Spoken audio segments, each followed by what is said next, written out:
அடுத்து வேலைவாய்ப்பு. உண்மையிலுமே சொல்றேன், இந்த டிஎம்கே கவர்மெண்ட்ல இளைஞர்கள் வேலை வாய்ப்புல வந்து பார்த்தீங்கன்னா, உண்மையிலுமே ரொம்ப கஷ்டப்பட்டுருக்காங்க. அது பர்சனலாவே எனக்கு தெரியும். கிட்டத்தட்ட வந்து பார்த்தீங்கன்னா, அவங்களுடைய ஆட்சி காலத்துல 5,00,000 வேலை வாய்ப்புகள் வந்து நாங்க நிரப்பி குடுப்போம் அப்படின்னு ஒரு வாக்குறுதி குடுத்தாங்க. அது நிறைவேறிச்சான்னு கேட்டா, அதுல பாதிக்கு பாதி கூட நிறைவேறல. வருஷத்துக்கு 70,000 பேருக்கு நாங்க வந்து வேலை வாய்ப்பு நம்ம வந்து குடுப்போம் அப்படின்னு சொன்னவங்க, அந்த 5 வருஷத்துல கூட 70,000 குடுத்தாங்களா கூட தெரியல. நீங்க கேள்விப்பட்டிருப்பீங்க. டிஎன்பிஎஸ்சி எக்ஸாம் மத்த எக்ஸாம்லாம் கேள்விப்பட்டிருப்பீங்க. டிஎன்பிஎஸ்சி எக்ஸாம்லாம் ஒரு எக்ஸாம்னாலே ஒரு சாதாரண ஒரு குரூப் 4 எக்ஸாமுக்கே 10,000 12,000 வேக்கன்ட் எல்லாம் விட்டுட்டு இருந்தாங்க. இப்பலாம் அந்த வருஷத்துக்கு 3,000 4,000 வேக்கன்ட் வர்றதுக்கே பெருசா இருக்கு. டோட்டலாவே நான் சொல்றது குரூப் 4க்கே வந்து பார்த்தீங்கன்னா 10,000 12,000 எல்லாம் விட்டதெல்லாம் காலம்லாம் இருக்கு. ஆனா இப்ப வந்து பார்த்தீங்கன்னா டோட்டல் வேக்கன்ட் எல்லா வேக்கன்ட்டும் சேர்த்துமே கூட 10,000 வர மாட்டேங்குது. இப்ப இளைஞர்களுடைய எதிர்காலம் வந்து பார்த்தீங்கன்னா கேள்விக்குரியது. 20,00,000 பேர் எக்ஸாம் அப்ளை பண்றாங்கன்னா, அதுல வந்து கிட்டத்தட்ட 4,000 5,000 பேர் தான் வேக்கன்ட் எடுக்கிறாங்க. எவ்வளவு இளைஞர்கள் வந்து பார்த்தீங்கன்னா அதுல வேலை வாய்ப்பு இல்லாம இருக்கிறாங்க. 10,000 12,000ங்கிறதே கம்மி தான் என்ன பொறுத்த வரைக்கும். அப்ப இந்த கவர்மெண்ட்ல இதெல்லாம் கண்டுக்கவே இல்ல. டிஎன்பிசின்னு ஒரு போர்டு இருக்கா? இந்த மாதிரி தேர்வாணையங்கள் இருக்கு. இந்த எக்ஸாம் இளைஞர்கள் வந்து இவ்வளவு வேலை வாய்ப்பு இதெல்லாம் வந்து கவர்மெண்ட் கண்டுக்கிச்சான்னு கூட தெரியல.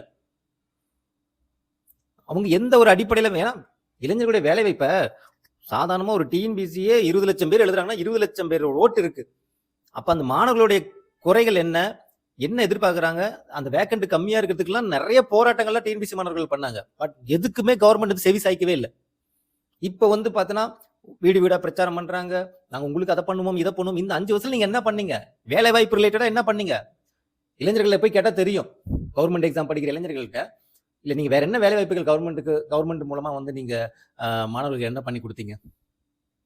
நீங்க ஒரு 10 பேர் வந்து வேலை வாய்ப்பு கொடுத்துட்டு அதை போட்டோ எடுத்து நீங்க போட்டோ ஷூட் பண்ணிட்டீங்கன்னா அது எல்லாமே சரியாயிடுமா?